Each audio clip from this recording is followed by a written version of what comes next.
Hello and welcome back to HEMA Fight Breakdowns. Today we're looking at Saber again, and I want to talk about something of a trick thrust that you can throw that is unique to Saber, and ironically unique to Sabers that are curved more than normal. In this particular case, the person who's going to be throwing that thrust does not have a particularly curved Saber. But I'm pointing that out because this thrust only becomes more effective and more tricky the more curve you have in that saber. And the Polish saber people need all the help that they can get, frankly. So, first we'll watch the exchange.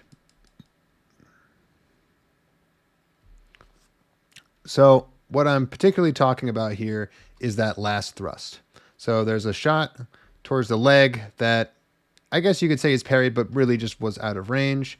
And once it's done, this happens. So if you look very carefully, what you can see is that this person's bell guard is pointed out to the outside line. And on the one hand, that doesn't seem all that crazy. But the reason it is that way is because the saber is curving in this direction towards the left. You'll see that the person, the fencer on the left here, did put up a pretty sufficient parry over to their left side to try to prevent that thrust from landing. However, what they realized is that every single degree that the sword is curved, the saber is curved, you're adding basically inches, millimeters, whatever, that you have to move your guard over in order to properly deflect that thrust. So if we take it like bit by bit, coming in from here, there was a clear thrusting attempt here, basically while the opponent was more or less off guard. And taking advantage of the fact that, you know, whenever you attack someone who's off guard and they're in that defensive mindset, you know they're going to parry. So, as I said before in other videos, if you know someone's going to parry, what you need to throw is the one thing that they have the most difficulty parrying or that they can't parry at all.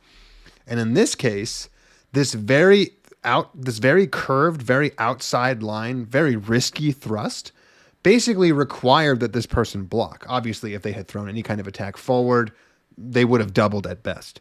But because they waited for this opportunity where the other person was caught off guard and they needed to parry, they threw this thrust in such a way where they took advantage of the curve of the saber to put themselves in a position where even if they had done a pretty sufficient parry and reacted quickly enough, there wasn't a lot that they could do to get out of the way of that. So we'll just watch it one more time so I can point out one last thing. And that is this right here. So I was talking before about that position where, you know, someone's unaware. I don't know if this fencer thought they landed something or they thought they just were going to take a break.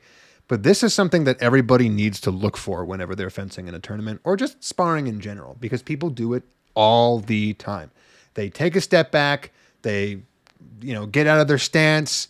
They stand up like, oh, we're done. Something else is going on. We can just relax. And it's exactly at this point that the fencer on the right here realized what was going on and threw that really, really difficult, that really, really sneaky, tricky technique. And that's just a perfect application of it. All right, that's going to be it. Real short one today. If you'd like to see your own footage featured on the channel, feel free to send me an email at HEMAFightBreakdowns@gmail.com. And I hope to see you next time.